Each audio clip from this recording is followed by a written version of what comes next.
Assalamualaikum viewers, myself Fadrin, lecturer in chemistry at Government National College Karachi. Like, share and subscribe to my channel और channel का नाम है college chemistry with Fahad. Today we discuss about the Mendele's classification of elements and Moseley's classification of the elements. Mendeley scientist ने अपनी classification elements की दी 1869 में और इसने पीरियडिक लॉ है वो इंट्रोड्यूस कराया. इसने एलिमेंट्स की जो अरेंजमेंट की एलिमेंट्स के एटॉमिक मासेस के बुनियाद पे मींस नंबर ऑफ प्रोटॉन और न्यूट्रॉन्स जो है उसकी बुनियाद पे मास नंबर के बुनियाद पे एलिमेंट्स को क्लासिफाई किया और increasing order of atomic mass के हिसाब से. 1869 ही arrange elements on the basis of atomic weight. He introduced periodic law और इसकी स्टेटमेंट इस तरह से है, the properties of elements are periodic function of their atomic weight is called periodic law. और ये मेंडलीज की स्टेटमेंट है कि एलिमेंट्स की जो खासियत है वो एक खास इंटरवल के बाद मींस की पीरियडिसिटी periodic फंक्शन ऑफ एक खास इंटरवल के बाद जो है वो रिपीट होती हैं उस एलिमेंट से. तो इस हिसाब से इसने इस लॉ को कहा periodic law. The properties of elements are product function of their atomic weight. Atomic weight के बुनियाद पे ही हम एलिमेंट्स की प्रॉपर्टीज को जज कर सकते हैं. इसके एडवांटेजेस ये हैं कि ये साइंटिस्ट ने एक प्रोडक्ट सिस्टम इंट्रोड्यूस कराया. उसके बाद he left gave for elements to be discovered and named as. और इसने ऐसे एलिमेंट जो उस वक्त दरियाफ्त नहीं हुए थे उनके नाम भी एडवांस में बता दिए और उन एलिमेंट्स के लिए अपनी क्लासिफिकेशन टेबुलर फॉर्म में कुछ गेप्स छोड़ दिए और जिनके नाम इसने रखे इका बोरान, इका एल्यूमिनियम, इका सिलिकॉन. इका मींस बिफोर और उनको डिस्कवर किया गया उसकी लाइफ में ही और उसके नाम दिए गए. इका बोरान का नाम स्कैंडियम, इका एल्यूमिनियम का नाम गैलियम और इका सिलिकॉन का नाम जर्मेनियम. इसने पीरियड और ग्रुप्स को भी इंट्रोड्यूस कराया कि पीरियड क्या है, ग्रुप क्या है. तो पीरियड हम कहते हैं कि टेबुलर अरेंजमेंट जब एलिमेंट्स हों उनको अगर हम हॉरिजॉन्टल लाइंस में देखें मींस के स्ट्रेट लाइंस में देखें एलिमेंट्स को तो वो कहलाएंगे पीरियड. और अगर उनको हम वर्टिकल लाइन इस तरह से उनकी अरेंजमेंट को हम ऑब्जर्व करें तो वो उसका ग्रुप कहलाएगा जो कि अपकमिंग टॉपिक में डिस्कस होगा. तो ये इसके एडवांटेजेस थे कि इसने वो एलिमेंट जो डिस्कवर भी नहीं हुए थे उनके एटॉमिक वेट्स भी बता दिए और उनके नाम भी अपने हिसाब से जज कर लिए और इसने एक पीरियडिक सिस्टम इंट्रोड्यूस कराया. अब इसके डिसएडवांटेजेस.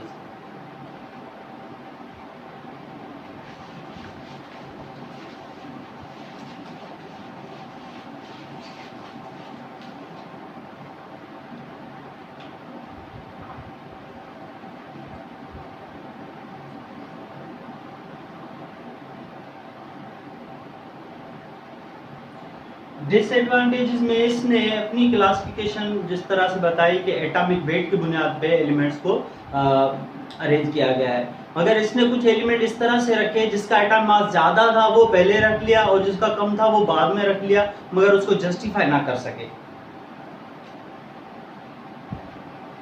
He placed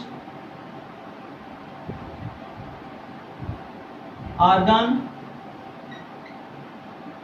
जिसकी सिंबल AR है और उसका मास जो है वो 39.9 है AMU.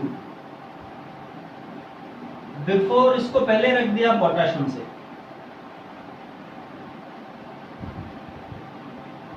जिसकी सिंबल K है और इसका मास 39 है. अब एटॉमिक वेट के हिसाब से देखा जाए तो 39 पहले आएगा, 39.9 बाद में आएगा. तो टेबुलर अरेंजमेंट में पोटेशियम पहले लिखना चाहिए और आर्गन बाद में. जबकि इसने जब क्लासिफिकेशन की तो उसमें आर्गन पहले रखा और पोटेशियम बाद में रखा क्योंकि प्रॉपर्टीज इन दोनों की उस हिसाब से मैच नहीं कर रही थी अपने ग्रुप्स के हिसाब से. तो इस चीज को ये जस्टिफाई नहीं कर सका और इसके साथ साथ कुछ और भी पेयर्स थे, एलिमेंट्स थे जिनमें ये फॉल्ट्स जो है वाज़ेह तौर पे नजर आने लगे.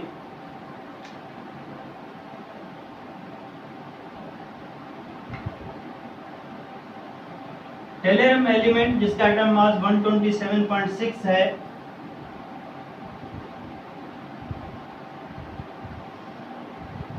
इसको पहले रख दिया बिफोर आयोडीन. इसका सिंबल I है और उसका मास 126.9 AM 12। तो ये एक बड़ा ड्रॉबैक था, क्वेश्चन मार्क था कि आखिर इस तरह से क्यों रखे गए हैं ये एटॉमिक मासेस। तो 126.9 पहले आना चाहिए और 127.6 जो है वो बाद में आना चाहिए, मगर इसने इसको डिफरेंट तरीके से अरेंजमेंट में रखा। नेक्स्ट वन, आइसोटोप एलिमेंट के अंदर जो एटम्स हैं मुख्तलिफ फॉर्म में इस नेचर में मौजूद हैं, जिनमें नंबर ऑफ प्रोटॉन्स सेम होते हैं मगर नंबर ऑफ जो न्यूट्रॉन्स हैं वो डिफरेंट होते हैं, या हम कह लें कि उनका एटॉमिक नंबर सेम होता है और एटॉमिक मास डिफरेंट होता है मगर एलिमेंट वो एक ही होता है। तो इसने एटॉमिक वेट के बुनियाद से देखेंगे तो कार्बन के 3 आइसोटोप्स हैं, एक का मास है 12 कार्बन 12, दूसरे का कार्बन 13, तीसरे का कार्बन 14। तो ये 3 एलिमेंट्स अगर एटॉमिक मास के हिसाब से देखें तो 3 अलग एलिमेंट्स हो गए, तो इस तरह से उनकी जो सीरीज है वो अलग हो जाएगी। नाइट्रोजन का मास भी 14, कार्बन 14 का भी 14, तो उनको किस तरह से अरेंज कर सकते थे, तो ये चीज जो है आइसोटोप्स की पोजीशन मेंडलीव जो है जस्टिफाई ना कर सके।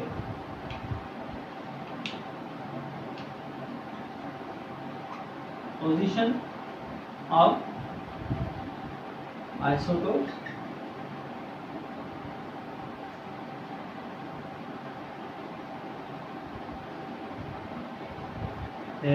same atomic number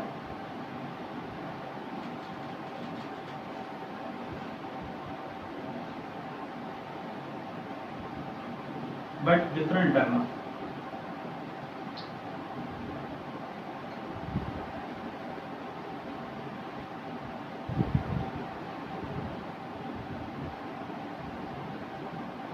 Was not justified. Was not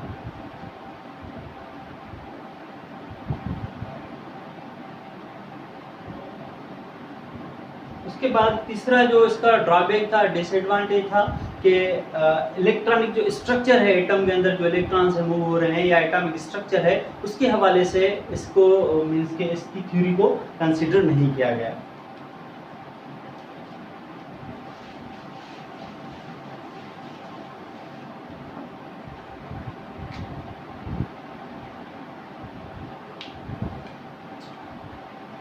It could not explain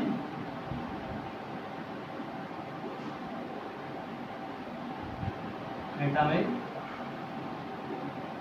structure। ये मेंडलीव के हवाले से उसकी स्टेटमेंट, उसके एडवांटेजेस और उसके डिसएडवांटेजेस अब हम डिस्कस करेंगे।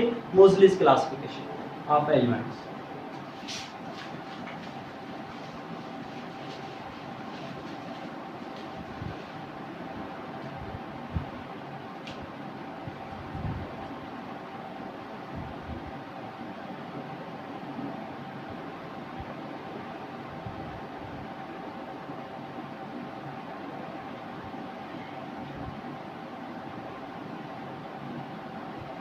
(1912 से 1913 के दरमियान इसने वर्कआउट किया। अब इस साइंटिस्ट ने एलिमेंट्स को जो क्लासीफाई किया वो एटॉमिक वेट के बुनियाद पे नहीं किया बल्कि एटॉमिक नंबर मींस के नंबर ऑफ प्रोटॉन्स की बुनियाद पे क्लासीफाई किया। मेंडलीव ने पीरियोडिक लॉ दिया था, इसने मॉडर्न पीरियोडिक लॉ जो है वो इंट्रोड्यूस करा। इसकी स्टेटमेंट हम इस तरह से करेंगे कि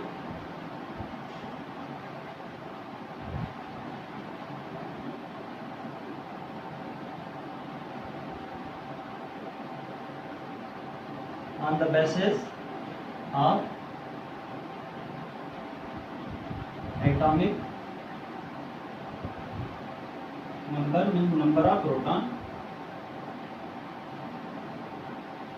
protons positive सब atomic particles हैं and introduced modern periodic law।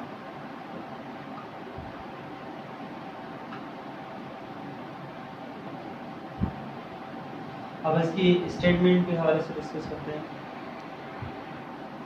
Statement of the Moseley's classification, उसने मॉडर्न पीरियोडिक लॉ इंट्रोड्यूस कराया जिसको इस तरह से एक्सप्लेन किया। The properties of elements are periodic function of their atomic number but not atomic weight is called modern periodic law. जबकि सिर्फ product law अगर हम उसकी बात करें तो वो कहता है the properties of elements are product function of their atomic weight, तो वो हो जाएगा मींस के एटॉमिक वेट के हिसाब से अगर बात करेंगे तो वो हो जाएगा प्रोडक्ट लॉ, और अगर हम कहेंगे ऑफ एटॉमिक नंबर तो वो कहलाएगा मॉडर्न प्रोडक्ट लॉ जो कि मोज़ले ने दिया। अब इसी स्टेटमेंट को रीस्टेट किया गया, मज़ीद बेहतर किया गया। साइंटिस्ट ने ये कंसीडर किया कि जो एलिमेंट्स की प्रॉपर्टीज हैं वो रिलेटेड हैं एलिमेंट के अंदर जो आखिरी शेल है, बैलेंस शेल है, उसके अंदर जो इलेक्ट्रॉन्स हैं उसकी कॉन्फ़िगरेशन पे बेस्ड हैं, मींस के इलेक्ट्रॉन की कॉन्फ़िगरेशन पे बेस्ड हैं। इलेक्ट्रॉन कॉन्फ़िगरेशन हम कहते हैं the arrangement of electrons in an atom in a series from lower energy to the higher energy is called electronic configuration. तो फिर उसको इस तरह से डिफाइन किया जा सकता है the properties of elements are function of their electron configuration which increase with increasing atomic number gradually, means जैसे जैसे हम एटॉमिक नंबर बढ़ाते जाएंगे इलेक्ट्रॉन कॉन्फ़िगरेशन का तादाद जो है उनमें भी इलेक्ट्रॉन जो है वो बढ़ते जाएंगे। अब इसके मजीद किस तरह से मोज़ले ने ये जो स्टेटमेंट है इस पे किस तरह से काम किया कि एक्चुअली मोज़ले जब रदरफोर्ड एक साइंटिस्ट थे, जब न्यूक्लियस पे वो वर्क कर रहे थे तो उसके साथ ये साइंटिस्ट वर्क कर रहे थे। इन्होंने वहाँ पे ऑब्जर्व किया कि एलिमेंट की जो बेसिक प्रॉपर्टीज रिलेटेड हैं वो एटॉमिक नंबर है, नंबर ऑफ प्रोटॉन्स हैं, बल्कि एटम का वेट जो है वो नहीं है।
कि जो प्रॉपर्टीज हैं वो एटॉमिक नंबर पे डिपेंड कर रही थी, मेजर जो प्रॉपर्टीज थी, बल्कि एटॉमिक वेट पे डिपेंड नहीं कर रही थी।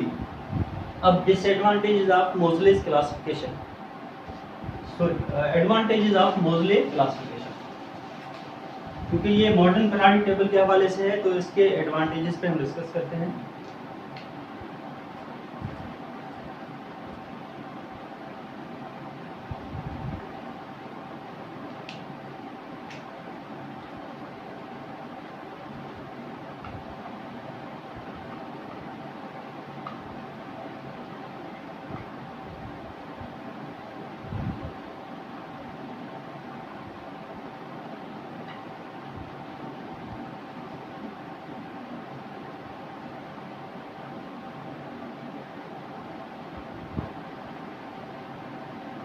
इसने वो एलिमेंट जो मेंडलीव्स एक्सप्लेन नहीं कर सका था कि ये एलिमेंट क्यों पहले रखा जा रहा है, बाद में क्यों रखा जा रहा है, तो उसको साइंटिस्ट ने एक्सप्लेन किया। जैसे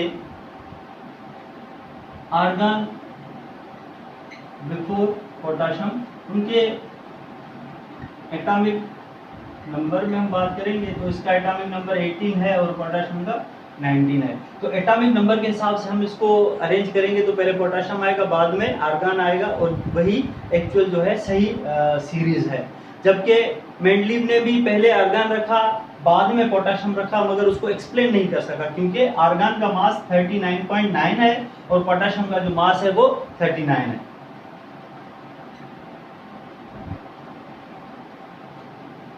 तो ये 39.9 हो गया, ये 39 हो गया, तो एटॉमिक मास के हवाले से तो ये गलत है।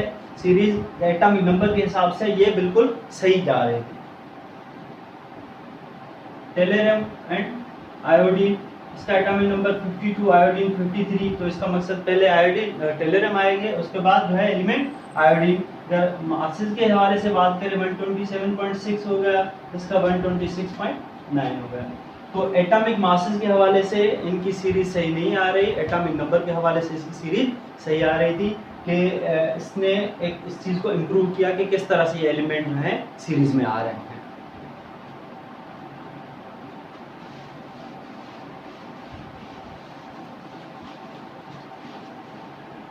Next one, he solve the problem of isotopes के आइसोटोप्स को क्या पोजीशन देनी चाहिए, क्योंकि एक एलिमेंट के तीन डिफरेंट चार डिफरेंट आइसोटोप्स थे डिफरेंट टाइम मास के। अब उनका नंबर ऑफ प्रोटॉन तो सेम होता है, तो इसलिए इसकी क्लासिफिकेशन में आइसोटोप्स का कोई ऐसा इशू नहीं आ रहा।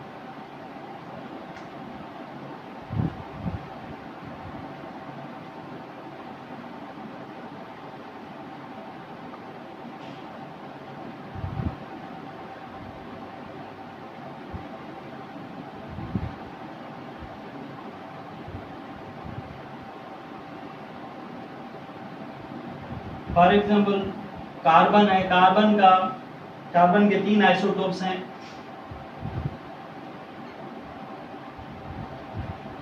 एटॉमिक नंबर और कार्बन का एटॉमिक मास। तो कार्बन 3 तरह के कार्बन है इस नेचर में मौजूद, मगर जो जनरली है कार्बन 12 है जो ज्यादा अबंडेंट है।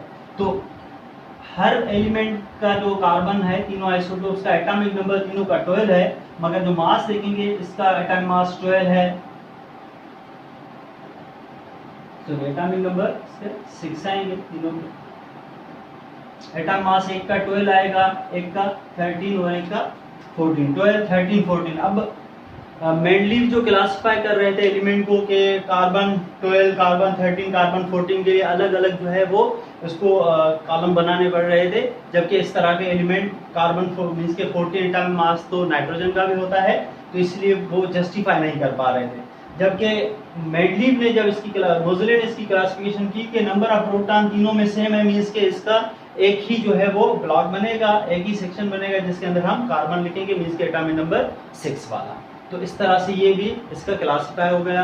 और इसी तरह से आज आपने मेंडलीव क्लासिफिकेशन के हवाले से सीखा और मोज़ले की क्लासिफिकेशन के हवाले से सीखा, पीरियोडिक लॉ और मॉडर्न पीरियोडिक लॉ। अगर आपको मेरा लेक्चर पसंद आया तो मेरे चैनल को ज़रूर लाइक करें, ज़्यादा से ज़्यादा शेयर करें और सब्सक्राइब करें। मेरे चैनल का नाम है कॉलेज केमिस्ट्री विद फहद। शुक्रिया, अल्लाह हाफ़िज़।